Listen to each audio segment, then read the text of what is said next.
안녕하세요. 15년차 피부과 전문의 청라비엘 피부과 대표원장 김병철입니다.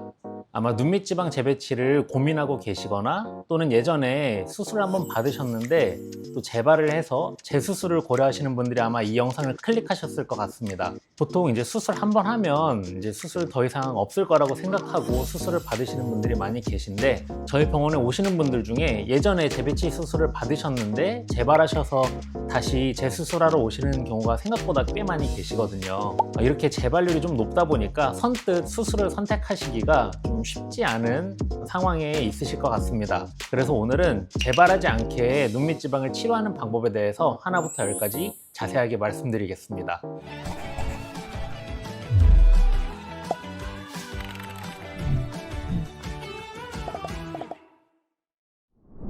눈밑 지방 재배치는 눈밑 지방이 앞으로 밀려 나오면서 불룩하게 보이면 나이가 많아 보이고 좀 피곤해 보이기 때문에 이런 부분을 해결하기 위해서 치료를 하시게 되는데요. 눈밑 지방 재배치 시술 후에 처음에는 눈밑이 굉장히 깨끗하게 보이다가 시간이 얼마 지나지 않아서 다시 눈밑 지방이 앞으로 돌출되면서 불룩해지는 그 눈밑 지방이 재발하는 현상이 나타나서 저희 병원에 찾아주시는 분들이 많이 계십니다. 수술 후에 재발하는 건 도대체 왜 생기는 걸까요? 우선 눈밑 지방을 해결하는 수술적인 방법은 크게 세 가지로 나눌 수가 있습니다. 첫 번째는 성형외과에서 많이 하는 피부를 절개하고 그리고 눈밑 지방의 위치를 바꿔주거나 또는 제거를 한 이후에 늘어진 피부를 잘라내서 위로 당겨 붙여서 꿰매주는 하안검 방식의 눈밑 지방 치료가 있을 겁니다. 그리고 두 번째는 레이저를 이용해서 결막을 열고 들어가서 눈밑 지방의 위치를 바꿔주는 눈밑 지방 재배치 시술입니다. 눈밑 지방 재배치 방식은 밀려나온 눈밑 지방을 밑으로 끌어내려서 광대뼈에 꿰매서 붙여주는 방식의 치료입니다. 이렇게 위치를 바꾸기 때문에 재배치라고 부르게 되는데, 불룩했던 눈밑 지방은 약간 들어가게 되고 이렇게 꺼져 보이던 눈물꼬락은 메꿔지니까 바로 눈밑이 평평해지는 굉장히 큰 장점이 있습니다. 다만 이 시술의 방법 자체가 눈밑 지방을 충분히 제거해 주는 게 아니라 위치를 바꿔놓는 방식이기 때문에 안화 경막을 강화시키는 치료를 하더라도 시간이 흐르면서 재발이 될 가능성이 생각보다 많은 것 같습니다. 눈밑 지방은 안구를 밑에서 받쳐주는 쿠션 역할을 하는 지방입니다. 안과 뼈에 안구가 부딪히면 손상이 일어나기 때문에 쿠션 역할을 하는 지방이 이렇게 삼각형 웨지 모양으로 들어있는데, 이 뼈의 모양도 자꾸 바뀌게 되고 눈밑 지방 앞에서 막아주는 구조물, 다시 말하면 피부의 탄력도 떨어지고 그리고 눈둘레 근육의 긴장도가 떨어지면 앞에서 막아주는 힘이 점점 약해지게 되거든요. 근데 안구는 중력 때문에 이게 누르는 힘이 발생하게 되고요. 눈밑 지방은 웨지 모양이라서 앞에서 막아주는 힘이 부족해지면 자꾸 앞으로 돌출이 되게 됩니다. 이게 충분히 제거가 되지 않고 위치만 바꿔놓으면 얼마 지나지 않아서 재발하는 가능성이 얼마든지 있게 되는 겁니다. 물론 이제 눈밑 지방 재배치 시술 받은 분들 모든 분들이 재발하는 거는 절대 아닐 거예요. 병원에 따라서는 또 시술을 꼼꼼하게 잘 하시는 분들은 재발이 없을 수도 있지만, 저희 병원에 오시는 분들은 이렇게 눈밑 지방 재배치 시술, 하안검 시술을 받으셨는데도 재발해서 찾아오시는 분들이 굉장히 많이 계세요. 그저께 눈밑 지방이 다시 불룩하게 돌출돼서 저희 병원에 이제 재수술을 받고 싶다고 찾아오셨는데, 이게 눈밑 지방을 잘게 다져서 위치를 바꿔놓다 보니까 회복하는 과정에서 안쪽에 유착이 굉장히 많이 일어나고, 유착이 일어나게 되면 굉장히 이 눈밑 지방이 단단해지고 주위 구조물들이랑 막 다 들러붙어 있거든요. 그래서 눈밑 지방이 잘 끌어올려지지가 않아서 유착된 거를 다 하나하나 조금씩 레이저로 박리해 가면서 제거해 드렸기 때문에 시간이, 다른 분들은 보통 뭐 1시간 10분 정도면 끝나는데 거의 한 2시간 반 정도 걸렸던 것 같아요. 결과적으로 꼼꼼하게 재발할 수 있는 지방까지 다시 다 찾아서 제거를 잘 해드려서 눈밑 지방 자체는 이제 깔끔하게 해결이 잘 되셨는데, 눈밑 지방이 제거가 되면서 약간 꺼져 보이거나 탄력이 좀 떨어져 보이는 느낌들은 지방 이식이라든지 진피재생사 치료, 그리고 이제 탄력을 증가시킬 수 있는 치료들로 조금씩 더 보강을 해나가야 할 것 같습니다. 마지막 세 번째는 눈밑 지방 제거 방식입니다. 사실 저는 노화의 측면에서 봤을 때는 피부에 칼을 대는 치료는 그렇게 적합하진 않다고 생각을 합니다. 왜냐하면 워낙 섬세하게 잘 수술을 해주시기 때문에 당장의 흉터는 잘 보이지 않지만 피부를 일단 절개하고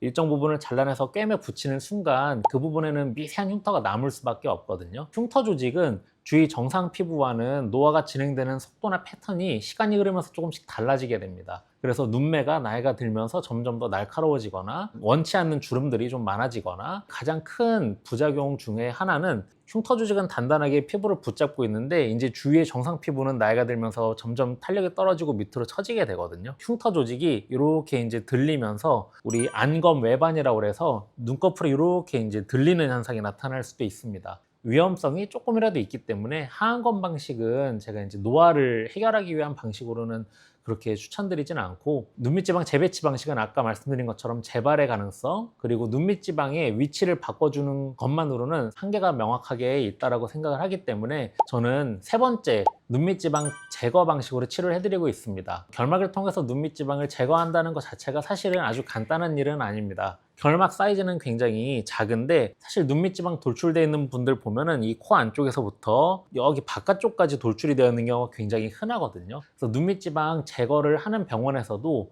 이제 눈밑지방을 꼼꼼하게 제거를 잘 못해서 일정 부분에 지방이 남게 되면 또 그 부분만 또 살짝 튀어나오기 때문에 나중에 재수술을 해야 되는 경우가 생기실 수 있습니다. 그래서 눈밑지방 제거를 할 때도 재발할 수 있는 부분까지는 최대한 꼼꼼하게 잘 제거를 해드리는 병원에서 치료를 받는 것이 굉장히 중요하고, 저희 병원에서는 눈밑지방 제거 이후에 3단계 정도의 확인 과정을 걸칩니다. 처음에 눈밑지방 다 제거되면 누운 자리에서 한번 다시 체크를 하고, 두 번째는 의자를 세워서 한번 다시 체크를 하고요. 수술 다 끝난 이후에 한 15분, 20분 정도 잠깐 휴식을 취하시게 되는데, 수술 직후에는 안 보이던 지방이 또 살짝 튀어나와 보이는 게 보이는 경우가 있거든요. 약간 지방에 남아있는 부분이 의심이 되는 부분이 있으면 다시 들어가서 확인을 해드리는 이런 3단계 과정을 걸치기 때문에 눈밑지방이 남아서 나중에 재발해서 재수술하시는 케이스는 거의 안 계신 것 같아요. 눈밑지방 재배치를 잘하는 병원을 고르는 첫 번째 방법은, 눈밑지방을 치료한 이후에 2년, 4년, 5년 이상 지났을 때도 눈밑지방이 재발하지 않고 깨끗한 상태가 유지가 잘 되고 있는 걸 보여줄 수 있는 병원에서 경과 사진을 꼭 체크를 하고 병원을 선택했으면 좋겠다라고 생각을 하고요. 보통 눈밑지방을 치료하는 병원에서는 수술 후 한 달, 두 달, 세 달, 여섯 달 이렇게 좀 짧은 기간에 전후 사진을 보여드리는 경우가 많은데요. 사실 이제 저 같은 경우에는 눈밑지방 제거 후에 또 만족도가 높아서 꾸준히 찾아오시는 분들이 많기 때문에 1년, 2년, 4년, 5년까지도 꾸준히 찾아주시는 분들이 많이 계셔서 시간이 오래 지나도 눈밑지방이 재발하지 않고 이 깨끗한 상태가 잘 유지된다는 것을 관찰할 수 있습니다.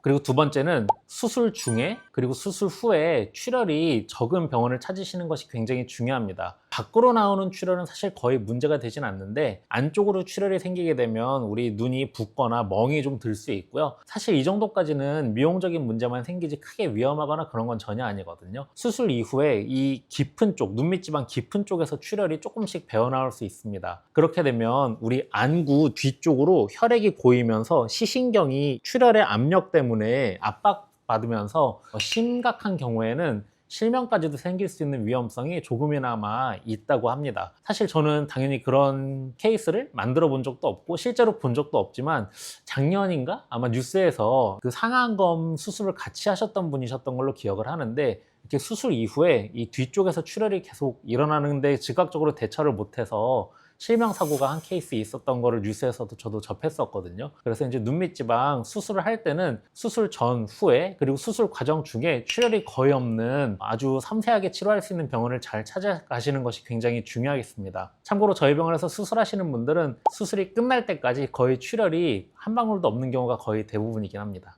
제가 시술할 때는 CO2 레이저를 이용해서 결막을 열고 들어가는데, 이제 결막을 열 때부터 CO2 레이저의 거리를 섬세하게 조절을 해서 결막 출혈을 예방을 하면서 수술하는 것이 굉장히 중요합니다. 눈밑지방 있는 곳까지 내려가서 눈밑지방을 하나하나 꼼꼼하게 제거를 하게 되는데, 눈밑지방을 제거한 직후에 이렇게 눈밑지방이 제거된 그 단면을 레이저로 잘 정리를 해주는 것이 굉장히 중요합니다. 레이저를 이용해서 눈밑지방이 제거된 단면을 잘 마무리를 잘 해주면 눈밑지방이 잘린 자리가 확실하게 마감이 되면서 더 이상 밀려나오지 않는 환경이 만들어지거든요. 기능적으로 쿠션 역할을 해야 하는 필요한 눈밑지방은 남아있게 되고, 불룩하게 밀려나온 눈밑지방은 해결이 잘 되면서 뒤에 있는 지방이 더 이상 밀려나오지 않는 환경이 확실히 만들어지게 됩니다. 그리고 이제 그 과정이 또 출혈을 예방하는 데 있어서도 굉장히 중요한데요.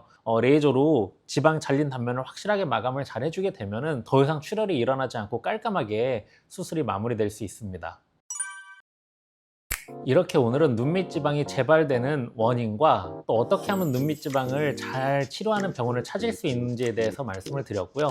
다음 주에는 눈밑지방 치료 후에 꼭 지키셔야 되는 주의사항에 대해서 또 구체적으로 자세하게 설명을 드릴 예정입니다. 눈밑지방 재배치는 단순한 미용 치료가 아니라 근본적인 원인을 찾고 재발하지 않게 치료를 제대로 잘하는 것이 굉장히 중요하다고 생각을 합니다. 오늘 영상이 눈밑지방에 대해서 고민하시는 분들께 큰 도움이 되셨길 바랍니다. 오늘 영상 도움되셨다면 구독과 좋아요 부탁드립니다. 감사합니다.